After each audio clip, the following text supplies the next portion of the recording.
salutations, my dearest friends. My name is Samantha, and today is going to be another video where I recommend a bunch of books for you based on some random tropes.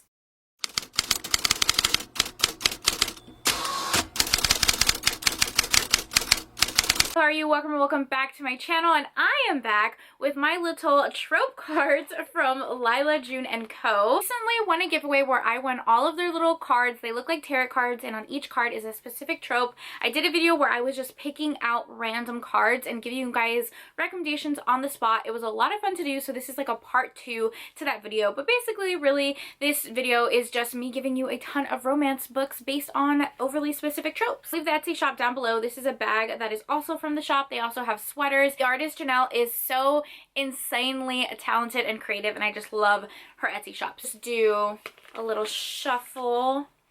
May the odds ever be in our favor. And let's just pull the first one. All right, here we go. I'm trying not to pick two because sometimes they get stuck together. Yeah, this one is stuck together. Okay, first one. This one is accidental pregnancy. So funnily enough, this is a trope that I have always said that I hated, could not stand, did not like, etc., etc.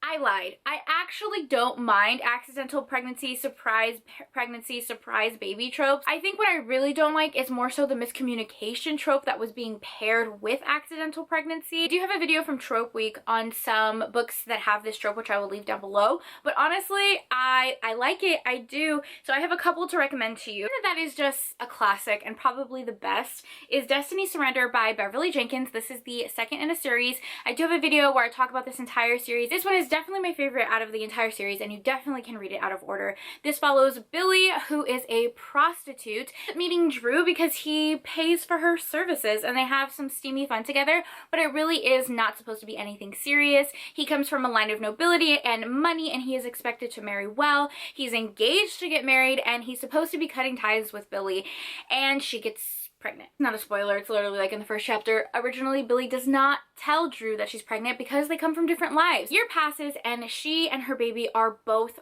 threatened by a very powerful man, and she wants her child to be protected and knows that he would be protected if his father claims him. A year later, she knocks on her door with the child and tells Andrew that he's a father, and it follows their romance. Definite enemies to lovers vibes because they're both put in a very precarious situation. They're learning each other, falling for each other, but they're also learning how to be parents on top of all of that. Plus, there's the danger of who is threatening Billy and the child. So I really do love this book. I highly recommend it. It's one of my favorite Beverly Jenkins. The one that I really love is A Dark and Stormy Night by Kerrigan Byrne. Heroine is always the good girl. She's always doing the right thing.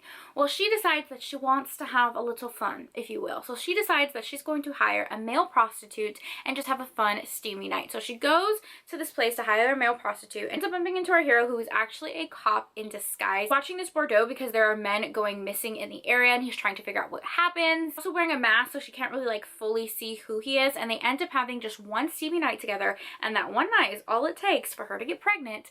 And then months later, she comes to him telling him that she's pregnant, and they end up forming a marriage of convenience to save her reputation because she got pregnant when she wasn't married in Victorian England time period. Hero is that dark, brooding hero that has been hurt in the past. Kerrigan Byrne's writing is beautiful. She does kind of blend darker romances with historical romances. I think her writing in general is just sweepingly romantic, and I feel like she did this trope very well. I'm going with 3 books for this trope, okay? Because I feel like this trope needs some type of justice because so many people trash it, but it's like actually really good.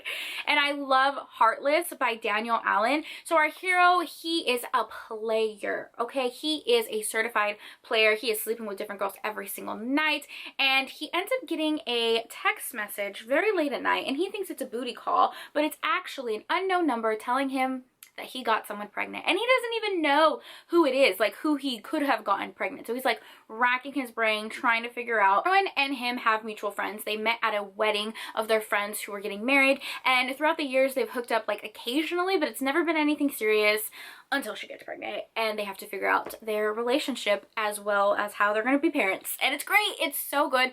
This is a little longer than your average novella, but it is too short to call it anything but a novella. I think it's like 120 pages, so highly recommend it. I also think Daniel Allen's writing is gorge. amazing, beautiful, wonderful. Let's pick our next one. I pulled two, so I guess we'll do both. The first one is Forbidden Romance, and the other one is MC Romance. Well, I don't actually read MC romances, surprisingly enough, so please give me some recommendations. Did I pull three? Oh my god, I pulled three, so we'll do that one in a second too. I literally do not read MC romances. Like, I'm actually racking my brain. I know a lot of people like Gianna Darling and a bunch of other authors, but just, I don't know, that's like not my vibe, you know? First one that comes into mind is Baby and the Late Night Howlers, which is an Omegaverse series by Catherine Moon, whom is quite possibly one of my favorite authors ever. I adore her to pieces and have read pretty much her entire backlist. This is a part of her Omegaverse series. What Omegaverse is, it's basically like shifter romances out with alphas, betas, and omegas. Really leans into like the fated mate, soulmate type of trope. It's a reverse harem, wide shoes romance. So her actual name is Baby, by the way, okay? So our heroine, Baby, she grew up her entire life thinking she was a beta and ends up finding out that she's an omega, and she has to find her pack before she goes into her first heat. And she ends up coming across this motorcycle group, this MC group of like 12 different alphas, and that becomes her pack. 6 of them she has more of like a family bond with, and the other 6 she's actually in a relationship with. This is a wide shoes romance, of course. So she ends up finding her pack in this ragtag MC group. Also is a little bit suspenseful because there is another motorcycle gang, their rival gang, that is actually kidnapping omegas and selling them on the black market. So Baby also needs protection, and this whole series kind of follows that concept as well. A little suspense plot of other motorcycle gangs like selling omegas, which you'll see throughout the series, and like different motorcycle packs will like go throughout the series too. So yeah, that's an MC romance. I'm counting it. I'm counting it. In romance, that's a fun trope. I'm gonna go with a novella for this one. I'm gonna talk about Grizzly Beard by Casey Mint. This is the first book in the Mail Order Mountain series. So this one is not like very taboo. It actually is more sweet than it is taboo, but I'm still gonna include it in this trope because it counts. It counts. And I've also just recently did like a forbidden taboo video, so I don't want to talk about those books that I've already talked about. So our heroine is a mail order bride, mountain in the woods that has a bunch of mountain men, mountain rangers who are looking for wives. And they end up putting like an ad in the mail to have people come to their town because their town is so freaking small. The population is tiny, so they need people to come over. And she ends up being a mail order bride to someone on the mountain. And she goes to go get married, and she ends up knocking on the wrong cabin. She ends up knocking on the cabin of our hero, who is this grumpy, reclusive mountain ranger, and he is actually on the complete opposite end of where she is supposed to be. He ends up agreeing to take her to her betrothed, the man that she's supposed to marry, and they end up getting caught in like a snowstorm and having to like camp out in his car, forced proximity, one bed trope, and they end up falling for each other, but she's literally engaged to be married and is set to marry someone else in a couple days. But it follows the romance. It's cute, it's short, it's a novella, it's Casey Mint. I love Casey Mint to pieces. The third one that I picked up in that bundle was a paranormal romance, which I love paranormal romances so much. I originally was like strictly a paranormal romance reader.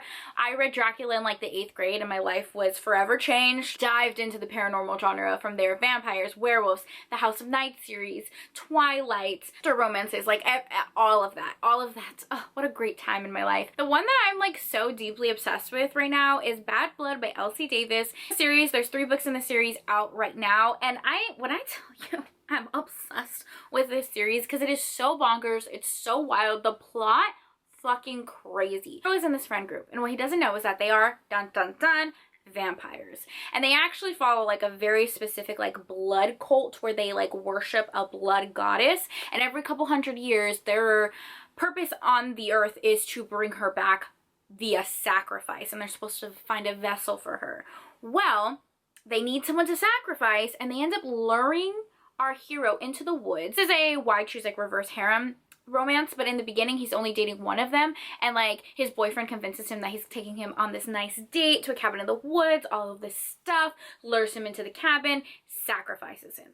They literally kill him to sacrifice him to the blood goddess so that the blood goddess can come back to earth in her vessel, and they don't even like intend to like revive him or for him to be the vessel. They kill him. They kill him.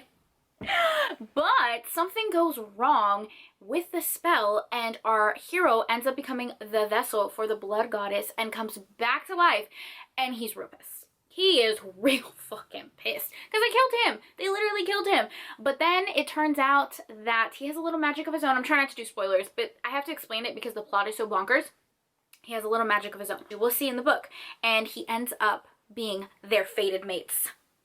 I love it. I love it. It's a why choose paranormal vampire romance, but there's also a megaverse in it. It's just like so many tropes, and it's wild and fun and a good time. I love it. Love it. Oh, it's also MM. It's like him and like 4 other guys. Moving on. I think we will do one more.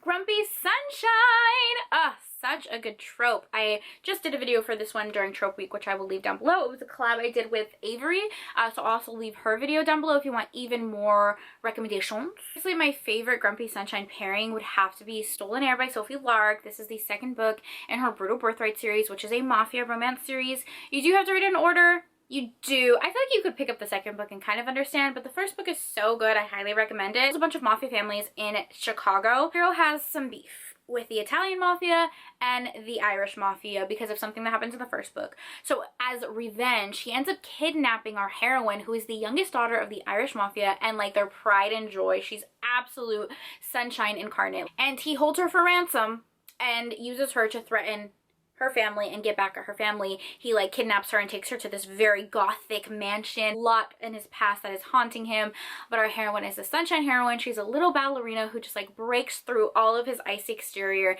and they fall for each other, and it's so good. I know this was a little bit of a shorter video, but I hope you enjoyed it nonetheless and got some new recommendations. If you would like me to continue the series where I pick some random tropes from this little pouch, let me know. I would love to do that. As always, thank you for taking time out of your day to spend time with me. It means the world to me. I hope you guys are all staying happy and healthy, and I will see you in my next video.